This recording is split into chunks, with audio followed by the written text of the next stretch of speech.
decide what that evil thing was, but cause the character to fulfill that act of evil. Ultimately, C.S. Lewis didn't commit that.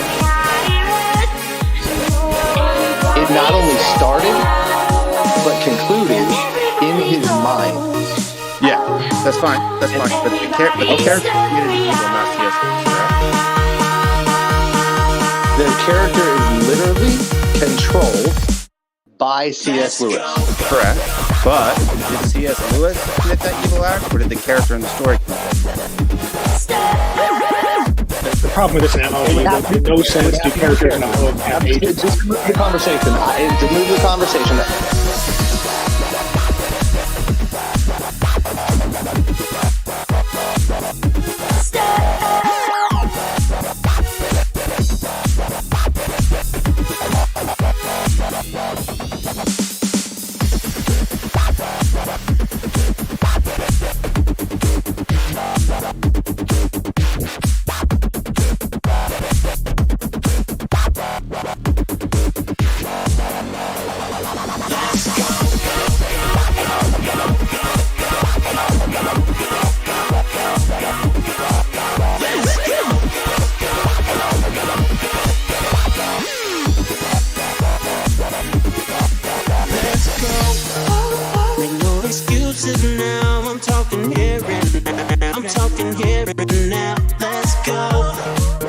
Time is running now, talking here and now.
Listening to music, maybe like one more song. I want to sing the Cranberry song.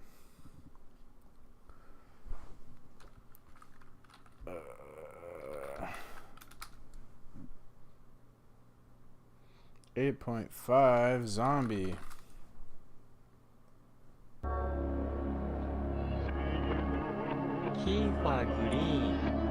Kiefer Green, number 1.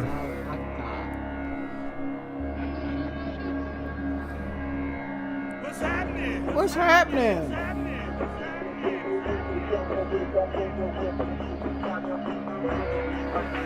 There's no more room in hell. The dead walk here. There's no more room in hell. The dead will walk the earth. Make people watch Matrix Resurrections.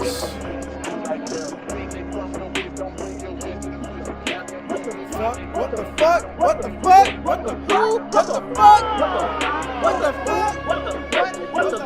What the what the what? What the what? What the fuck? Shut the fuck up! Shut the fuck up!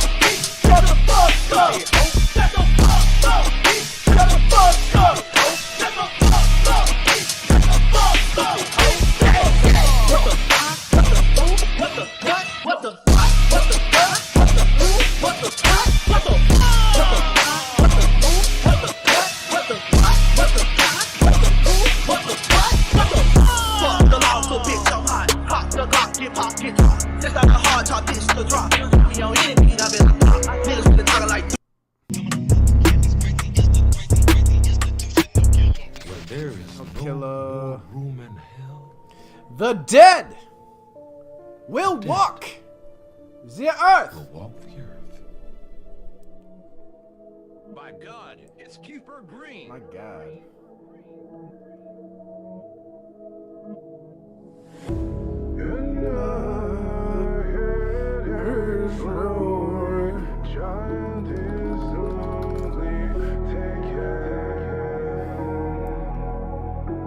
The violence causes silence. Who are we mistaken? But you see, it's not me, it's not my family. In your head, they are fighting with their tanks and their bombs and their bombs and their guns. In your head, they are crying. In your head, zombie, zombie, zombie. What's in your head? In your head, zombie, zombie, zombie. Oh.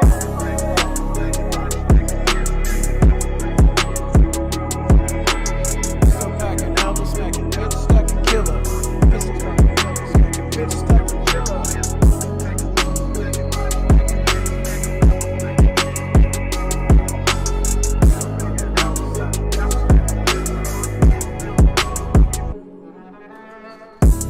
Another mother's breaking heart is taking over.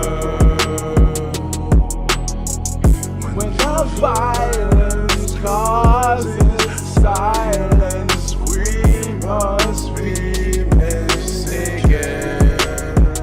It's the same old theme since 1918. In your head, they are fighting with their tanks and their bombs and their guns and their guns. In your head, they are dying. In your head, zombie, zombie, zombie. What's in your head? In your head, zombie, zombie, zombie.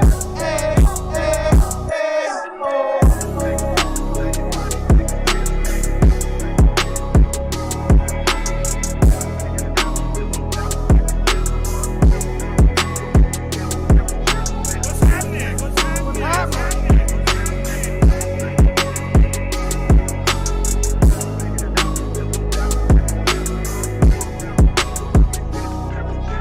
Explodes his face and it melts it off. Explodes his face, it melts it, weirds it off. Where's your head at?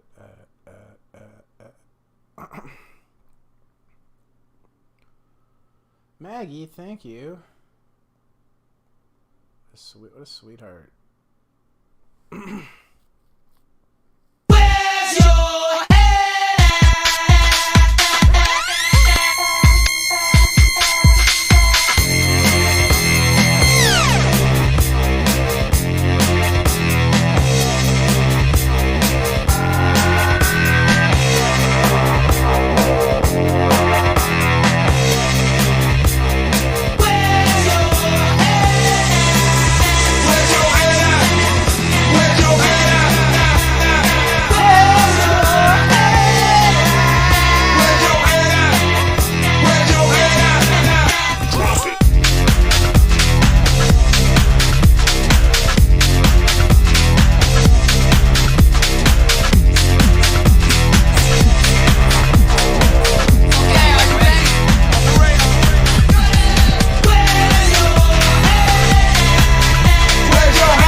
I'm a mod on a fucking massive server, and only in a couple rooms though.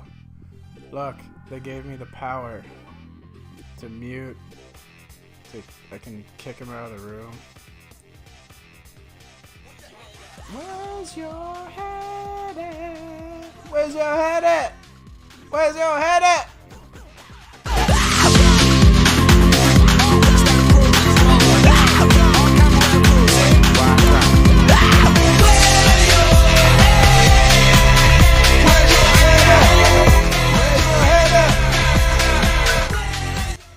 Joined a gang. Yo, we got Abrahamic for all the Abrahamic faiths, and then we got heretics for the heretics like me, who dare question the dogma of the church fathers. Oh shit. Okay, nice. I'm gonna read as I want to.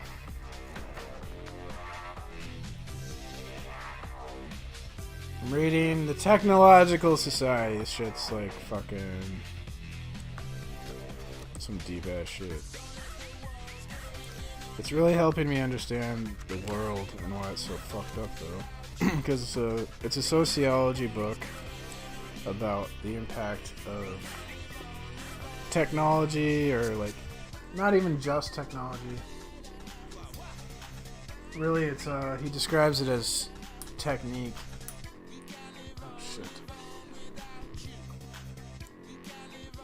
Live on without you. Okay. Live on without you. The autonomy of technique. The primary aspect of autonomy is perfectly expressed by Frederick Winslow Taylor, a leading technician. He takes as his point of departure the view that the industrial plant is a whole in itself, a closed organism, an end in itself. Gideon adds, what is fabricated in this plant, and what is the goal of its labor? These are questions outside its design. The complete separation of the goal from the mechanism, the limitation of the problem to the means, and the refusal to interfere in any way with efficiency, all this is clearly expressed by Taylor and lies at the basis of technical autonomy.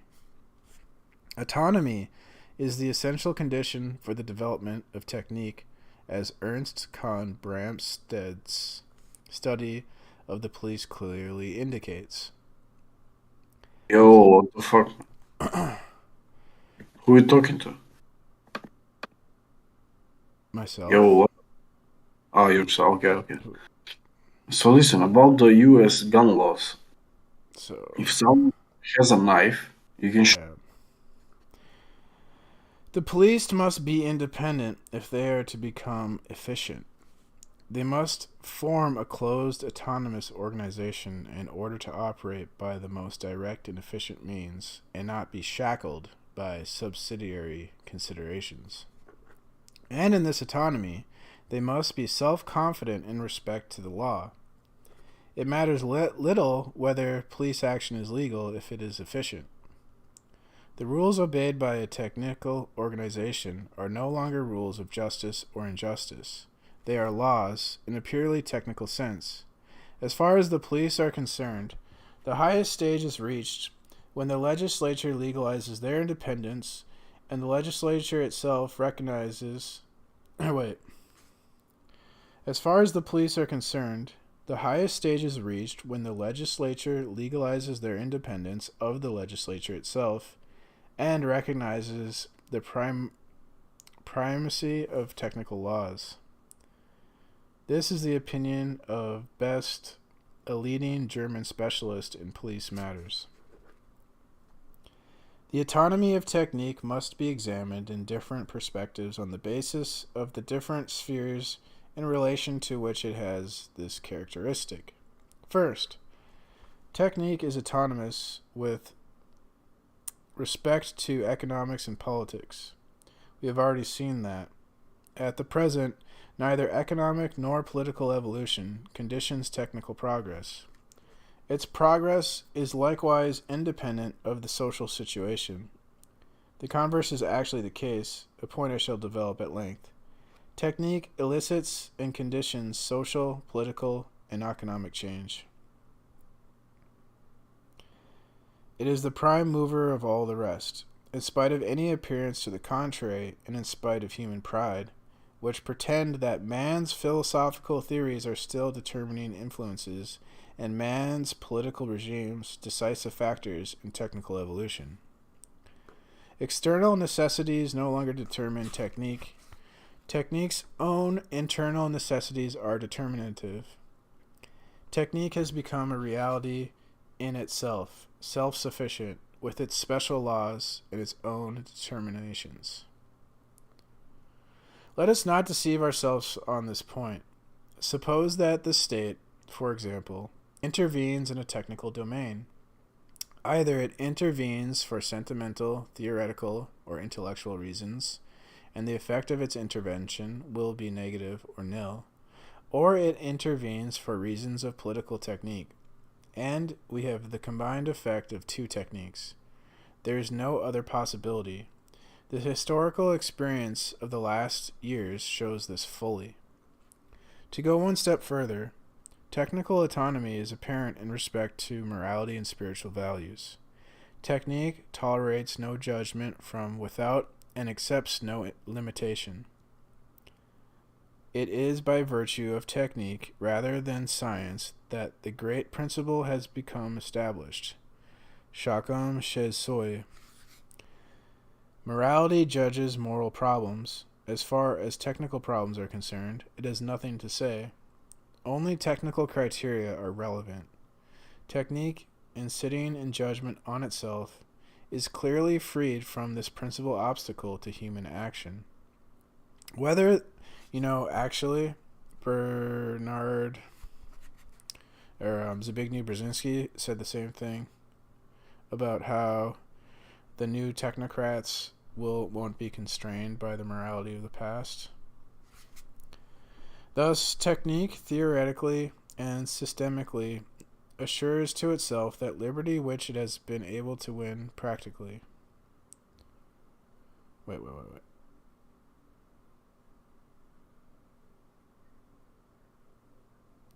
Thus, technique theoretically and systematically assures to itself that liberty which it has been able to win practically.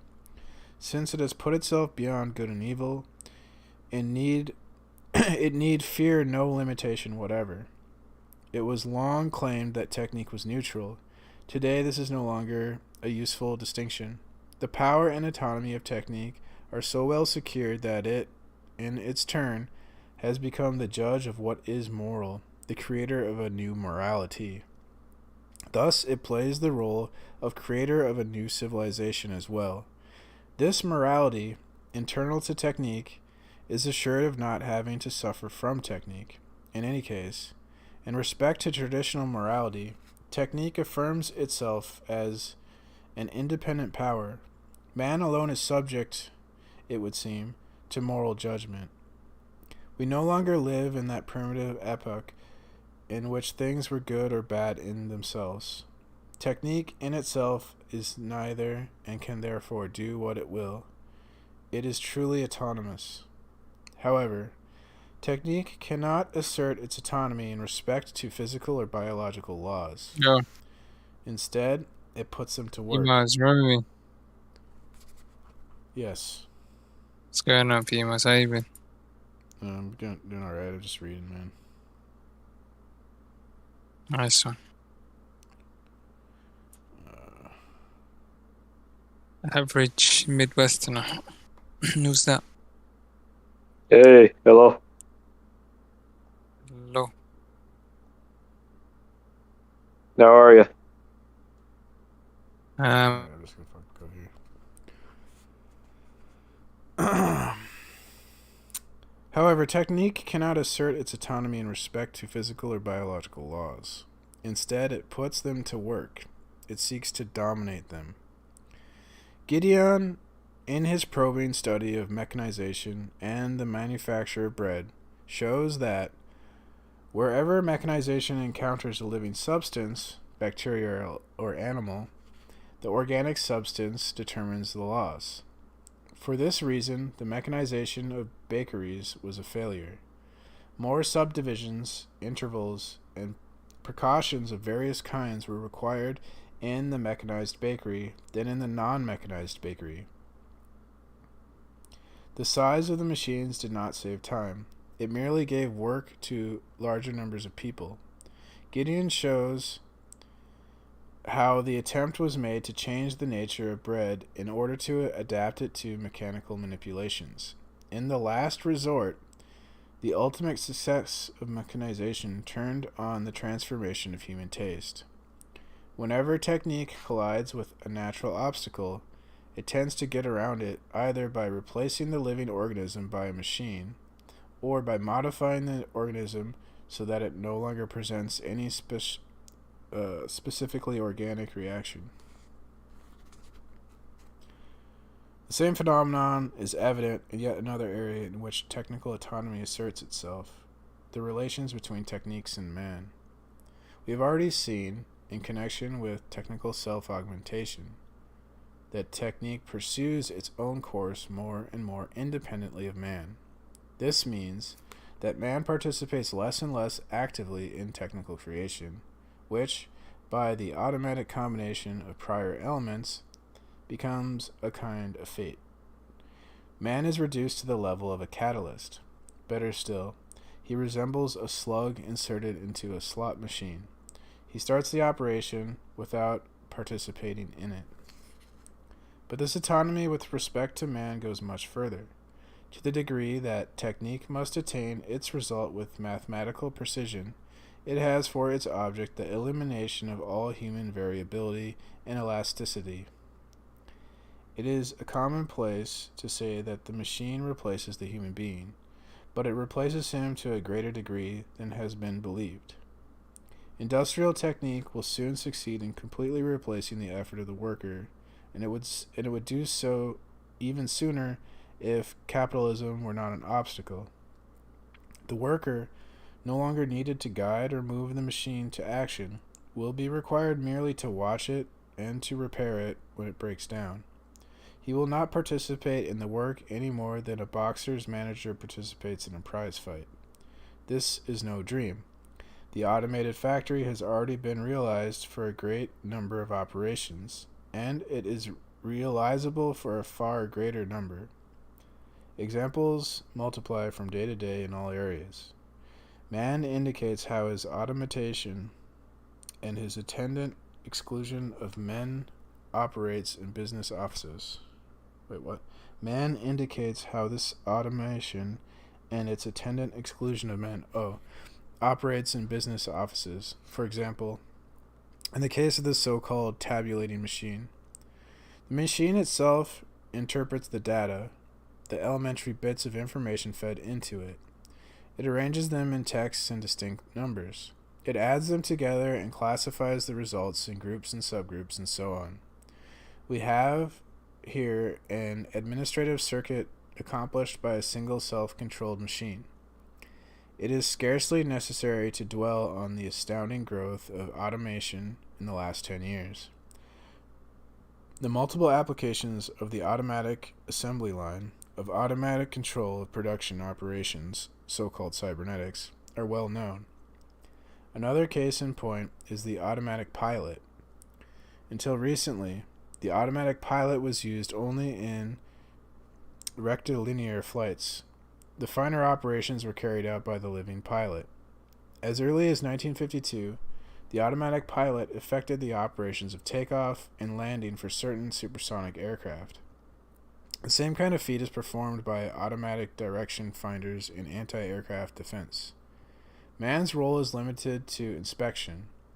This automation results from the development of servo mechanisms which act as substitutes for human beings in more and more subtle operations by virtue of their feedback capacity. This progressive elimination of man from the circuit must be inexorably This progressive elimination of man from the circuit must inexorably continue. Is the elimination of man so unavoidably necessary? Certainly. Freeing man from toil is in itself an ideal. Beyond this, every intervention of man, however educated or used to machinery he may be, is a source of error and unpredictability. The combination of man and technique is a happy one only if man has no responsibility. Otherwise, he is ceaselessly tempted to make unpredictable choices and is susceptible to emotional motivations which invalidate the mathematical precision of the machinery. He is also susceptible to fatigue and discouragement. All this disturbs the forward thrust of technique. Man must have nothing decisive to perform in the course of technical operations. After all, he is the source of error.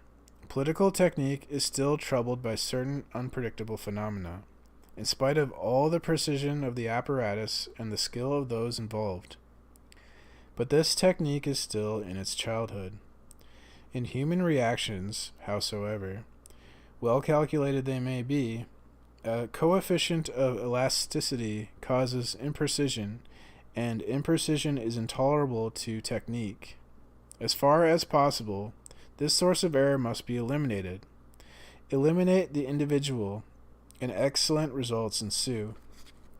Any technical man who is aware of this fact is forced to support the opinions voiced by Robert Jungk, which can be summed up thus: the individual is a brake on progress, or, considered from the modern technical point of view, man is a useless appendage. For instance, 10% of all telephone calls are wrong numbers due to human error. An excellent use by man of so perfect an apparatus. Now that statistical operations are carried out by perforated card machines instead of human beings, they have become exact. Are we almost done with this, P Mars? Oh, I can stop. Yeah, all right. My man. What's up, buddy? I'm driving home from work. I want to just bullshit you're with messing everybody. the recording. You're messing the recording. How? Let's go in the other room. There's no recording.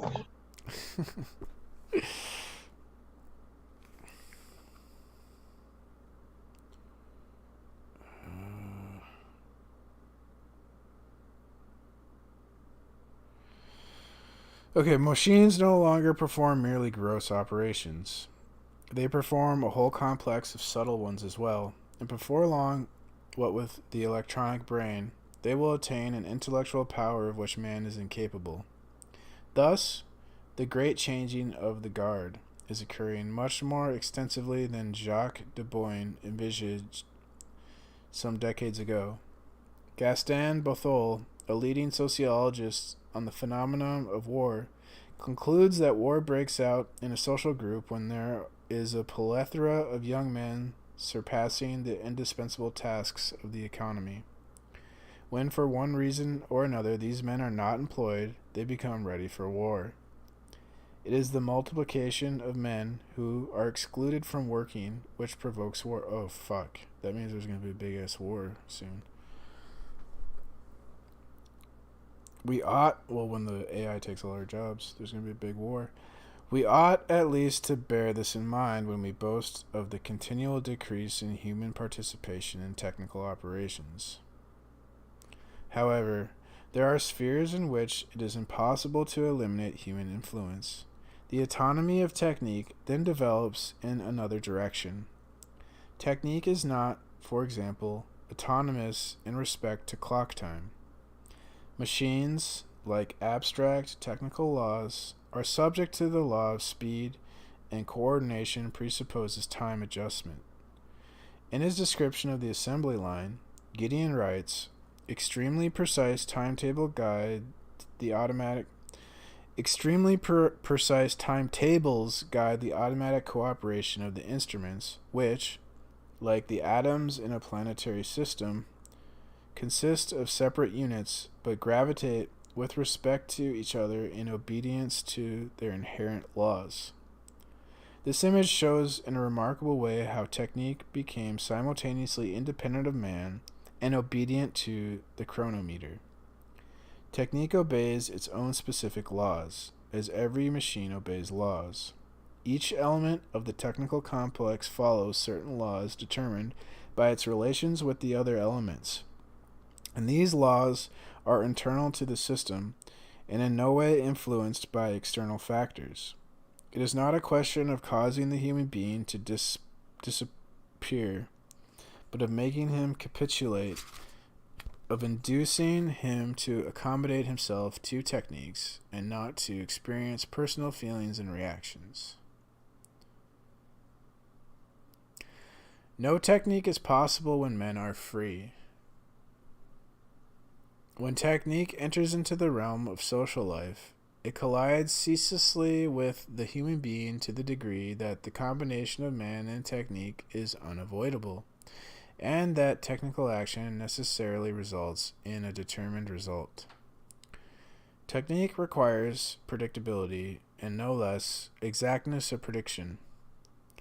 It is necessary, then, that technique prevails over the human being. For technique, this is a matter of life and death. Technique must reduce man to a technical animal, the king of the slaves of technique. Human caprice crumbles before this necessity. There can be no human autonomy in the face of technical autonomy. The individual must be fashioned by techniques, either negatively by the techniques of understanding man, or positively by the adaptation of man to the technical framework. In order to wipe out the blots, his personal determination introduces into the perfect design of the organization. But it is requisite that man have certain precise inner characteristics. An extreme example is the atomic worker or the jet pilot. He must be of calm temperament and even temper. He must be phlegmatic. He must not have too much initiative. He must be devoid of egotism. The ideal jet pilot is already along in years, perhaps 35, and it has a settled direction in life. He flies his jet in the way a good civil servant goes into his office. Human joys and sorrows are fetters on technical aptitude. Junk cites the case of a test pilot who had to abandon his profession because his wife behaved in such a way as to lessen his capacity to fly. Every day when he returned home, he found her shedding tears of joy. Having become in this way accident conscious, he dreaded catastrophe when he had to face a delicate situation. The individual who is a servant of technique must be completely unconscious of himself. Without this quality, his reflexes and his inclinations are not properly adapted to technique. Moreover, the psychological condition of the individual must answer to technical demands. Junk gives an impressive picture of the experiments in training and control that jet pilots have to undergo. The pilot is whirled on centrifuges until he blacks out, in order to measure his tolerance of acceleration. There are catapults, ultrasonic chambers, etc., in which the candidate is forced to undergo unheard of tortures in order to determine whether he has adequate resistance and whether he is capable of piloting the new machines. That the human organism is, technically speaking, an imperfect one is demonstrated by the experiments. The suffering of the individual endures in these laboratories are considered to be due to biological weaknesses, which must be eliminated. New experiments have pushed even further to determine the reactions of space pilots and to prepare those heroes for their roles of tomorrow. This has given birth to new sciences. Biometry, for example, their one aim is to create the new man, the man adapted to technical functions. It will be objected that these examples are extreme. This is certainly the case, but to a greater or lesser degree, the same problem exists everywhere. And the more technique evolves, the more extreme its character becomes. The object of all modern human sciences, which I will examine later on, is to find answers to these problems. The enormous effort required to put this technical civilization into motion supposes that all individual effort is directed toward this goal alone, and that all social forces are mobilized to attain the mathematically perfect structure of the edifice. Mathematically does not mean rigidly. The perfect technique is the most adaptable, and consequently the most plastic one. True technique will know how to maintain the illusion of liberty, choice, and individuality, but these will have been carefully calculated so they will be integrated into the mathematical reality merely as appearances. Henceforth, it will be wrong for a man to escape this universal effort. It will be inadmissible for any part of the individual not to be integrated in the drive toward technicization. It will be inadmissible for any part of the individual not to be integrated in the drive toward technicization. It will be inadmissible that any man even aspire to escape this necessity of the whole society. The individual will no longer be able, materially or spiritually, to disengage himself from society. Materially, he will not be able to release himself because the technical means are so numerous that they invade his whole life and make it impossible for him to escape the collective phenomena. There is no longer an uninhabited place or any other geographical locale for the would-be solitary. It is no longer possible to refuse entrance into a community, to a highway, a high-tension line, or a dam. It is vain to aspire to live alone when one is obliged to participate in all collective phenomena and to use all the collective tools without which it is impossible to earn a bare sustenance. Nothing is gratis any longer in our society, and to live on charity is less and less possible. Social advantages are for the workers alone, not for useless mouse. The solitary is a useless mouth and will have no ration card up to the day he is transported to a penal colony. An attempt was made to institute this procedure during the French Revolution with deportations to Cayenne.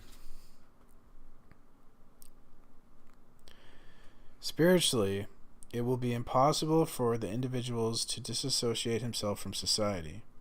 This is due not to the existence of spiritual techniques which have increasingly force in our society, but rather to our situation. We are constrained to be engaged.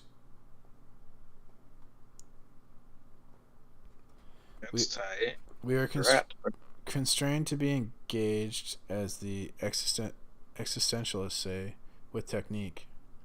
Positively or negatively, our spiritual attitude is constantly urged, if not determined, by the situation. Only bestiality, because it is unconscious, would seem to escape the situation, and it is itself only a product of the machine. Nigga, what? Every conscious being today is walking the narrow ridge of a decision with regard to technique. He who maintains that he can escape it is either a hypocrite or unconscious. The autonomy of technique forbids the man of today to choose his destiny.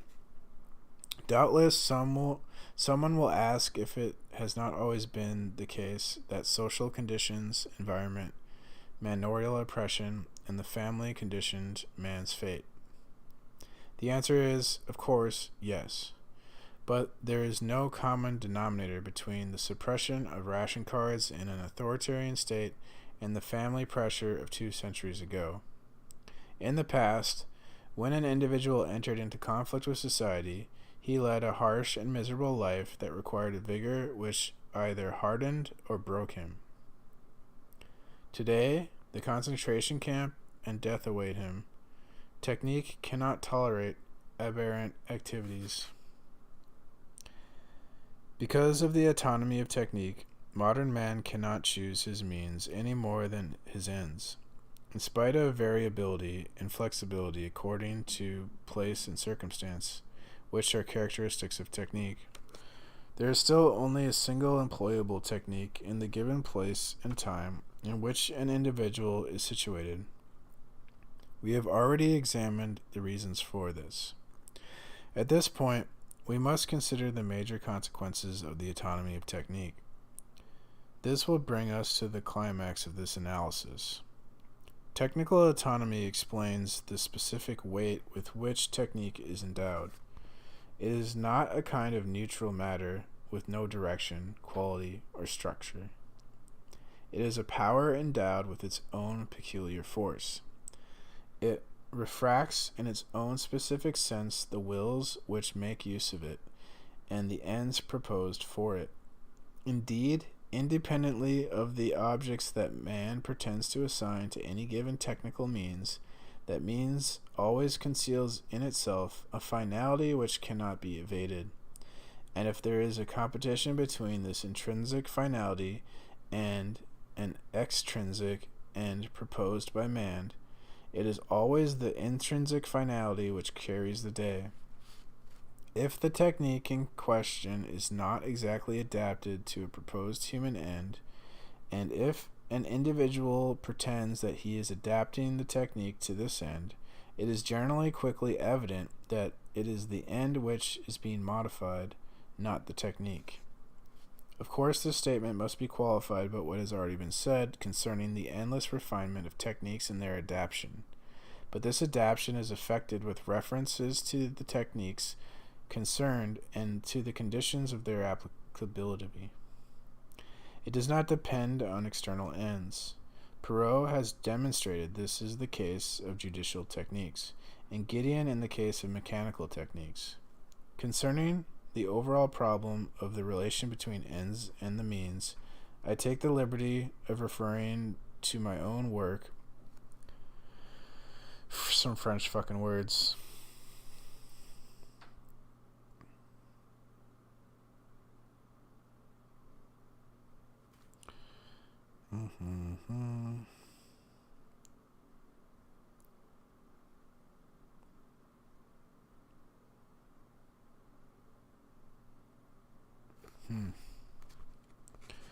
Once again, we are faced with the choice of all or nothing. If we make use of technique, we must accept the specificity and autonomy of its ends, and the totality of its rules. Our own desires and aspirations can change nothing. The second consequence of technical autonomy is that it renders technique at once sacrilegious and sacred. Sacrilegious is not used here in the theological, but in the sociological sense. Sociologists have recognized that the world in which man lives is for him and not only a material but also a spiritual world. That forces act in which are unknown and perhaps unknowable. That there are phenomena Are you still talking to yourself? in it which man interprets as magical. Yes.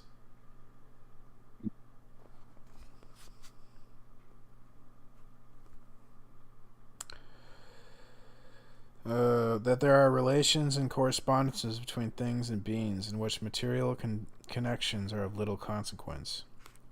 This whole area is mysterious. Mystery, but not in the Catholic sense, is an element of man's life. Jung has shown that it is catastrophic to make superficially clear what is hidden in man's innermost depths. Man must make allowance for a background, a great deep above in which lie his reason and his clear consciousness.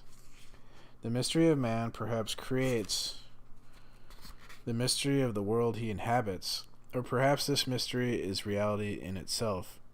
There is no way to decide between these two alternatives, but one way or the other, mystery is a necessity of human life.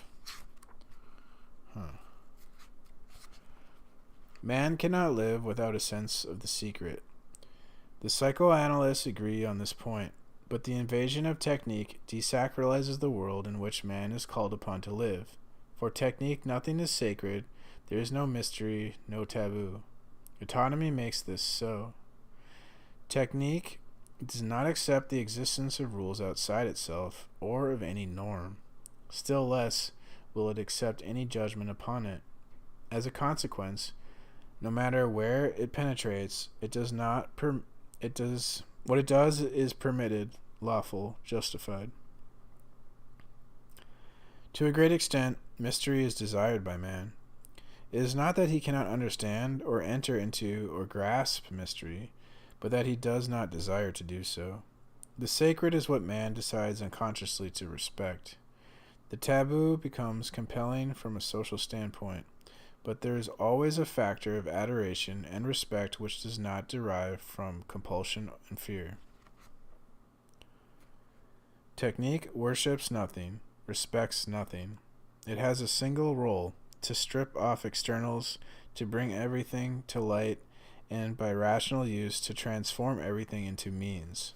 More than science, which limits itself to explaining the how, technique desacralizes because it demonstrates, by evidence and not by reason, through use and not through books, that mystery does not exist. Science brings to light of day everything man had believed sacred. Technique takes possession of it and enslaves it. The sacred cannot resist. Science penetrates to the great depths of the sea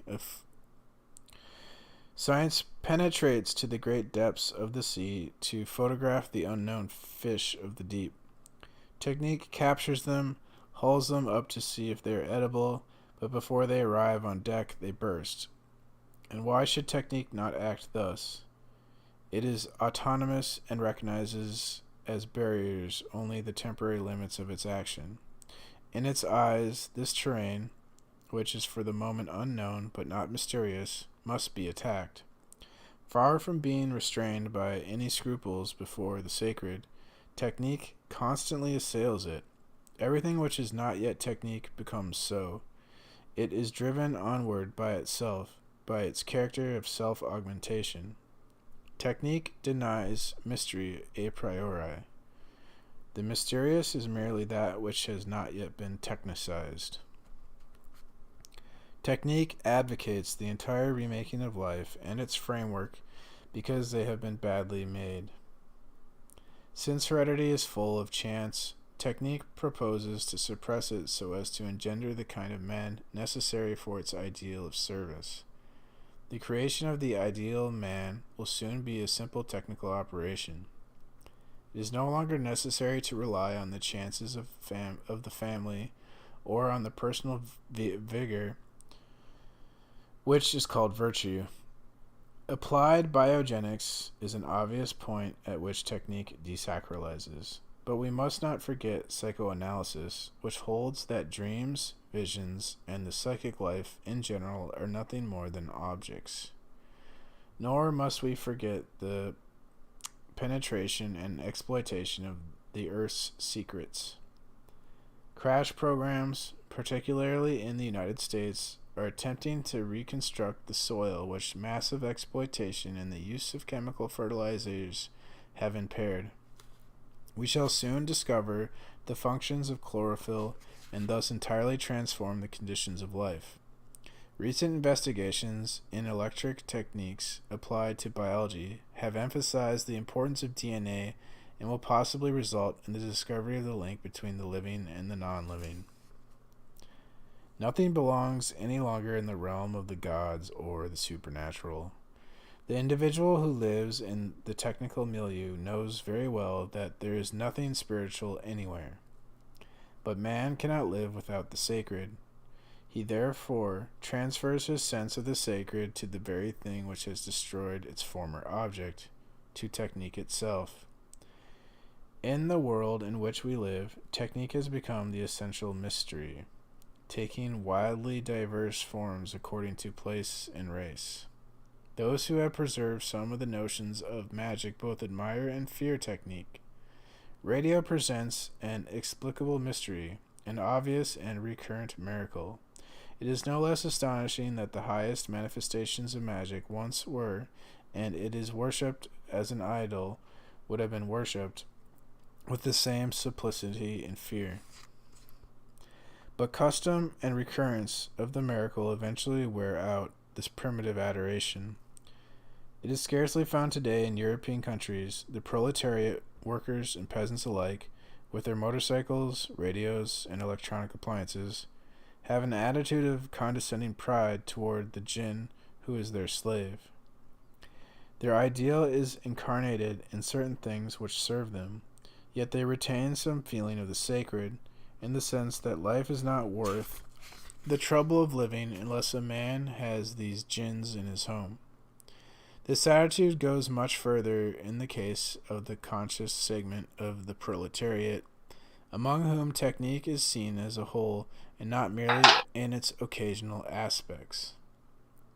For them, technique is the instrument of liberation for the proletariat. All that is needed for technique to make them a little more headway, all that is needed is for technique to make a little more headway, and they will be freed proportionately from their chains.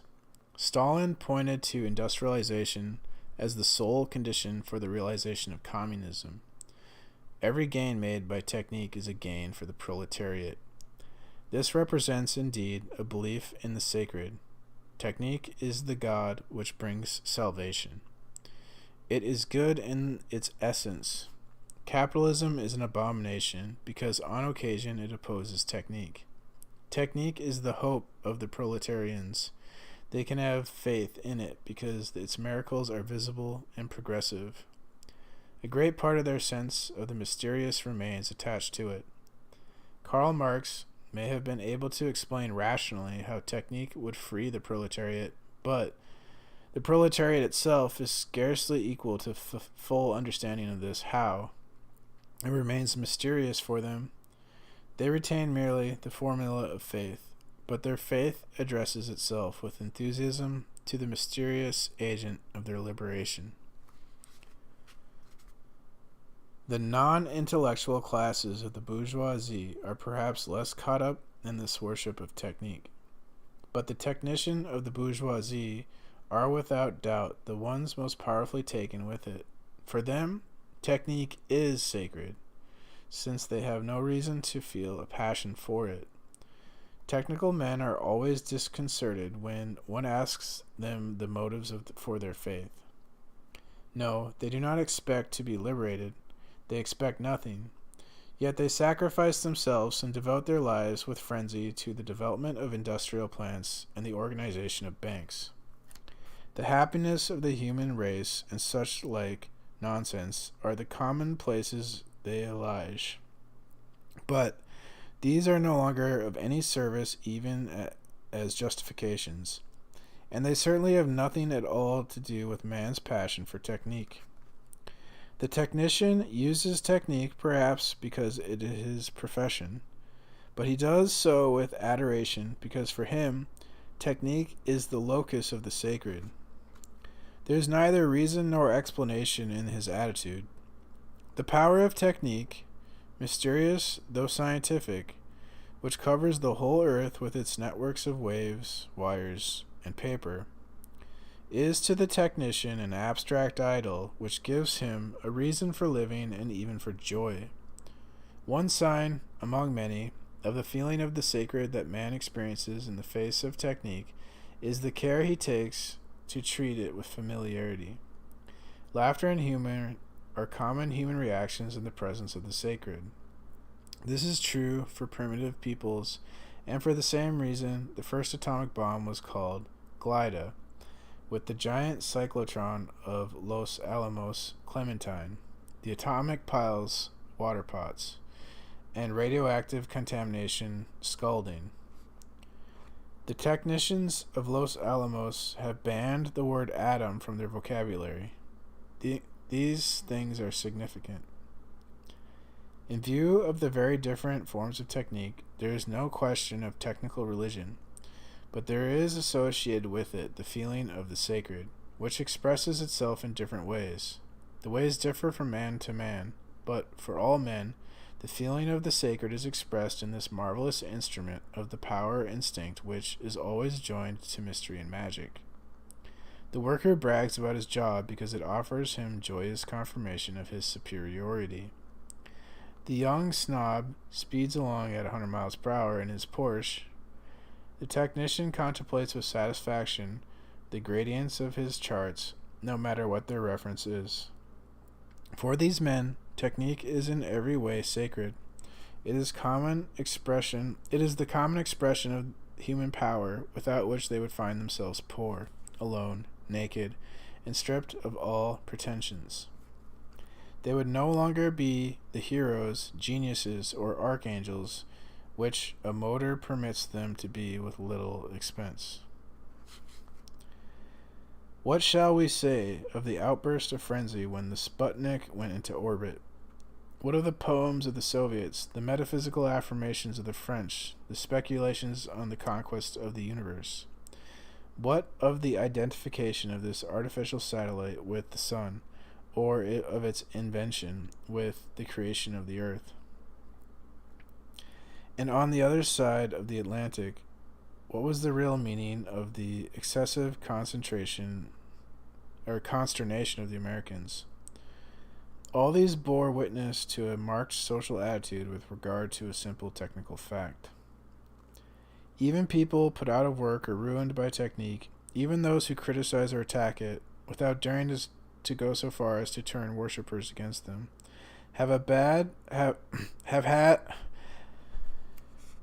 even people put out of work or ruined by technique, even those who criticize or attack it, have the bad conscience of all iconoclasts. They find neither within nor without themselves a compensating force for the one they call into question. They do not even live in despair, which would be a sign of their freedom. This bad conscience appears to me to be perhaps the most revealing fact about the new sacralization of modern technique. The characteristics we have examined permit me to assert with confidence that there is no common denominator between the technique of today and that of yesterday. Today we are dealing with an utterly different phenomenon. Those who claim to deduce from man's technical situation in the past centuries his situation in this one show that they have grasped nothing of the technical phenomenon. These deductions prove that all their reasonings are without foundation and all their analogies are astigmatic. The celebrated formula of Alain has been invalidated. Tools, instruments of necessity, instruments that neither lie nor cheat, tools with which necessity can be subjugated by obeying her, without the help of false laws, tools that make it possible to conquer by obeying. This formula is true of the tools which put man squarely in contact with a reality that will bear no excuses, in contact with matter to be mastered, and the only way to use it is to obey it. Obedience to the plow and the plane was indeed the only means of dominating earth and wood, but the formula is not true for our techniques. He who serves these techniques enters into another realm of necessity. This new necessity is not natural necessity. Natural necessity, in fact, no longer exists. It is technical necessity, which becomes the more constraining the more nature's necessity fades and disappears. It cannot be escaped or mastered. The tool is not false, but technique causes us to penetrate into the innermost realm of falsehood, showing us all the while the noble face of objectivity of result. In this innermost recess, man is no longer able to recognize himself because of the instruments he employs. The tool enables man to conquer, but man, dost thou not know there is no more victory which is thy victory? The victory of our day belongs to the tool. The tool alone has the power and carries off the victory. Man bestows on himself the laurel crown after the example of Napoleon III, who stayed in Paris to plan the strategy of Crimean War and claimed the bay leaves of the victor.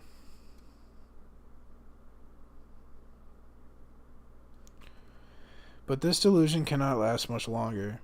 The individual obeys and no longer has victory, which is his own. He cannot have access even to his apparent triumphs except by becoming himself the object of technique and the offspring of the mating of man and machine. All his accounts are falsified. All his definition no longer corresponds to anything in the modern world. In writing this, I have, of course, omitted innumerable facets of our world. There are still artisans, petty tradesmen, butchers, domestics, and small agricultural landowners. But theirs are the faces of yesterday, the more or less hardy survivals of the past. Our world is not made of these static residues of history, and I have attempted to consider only moving forces.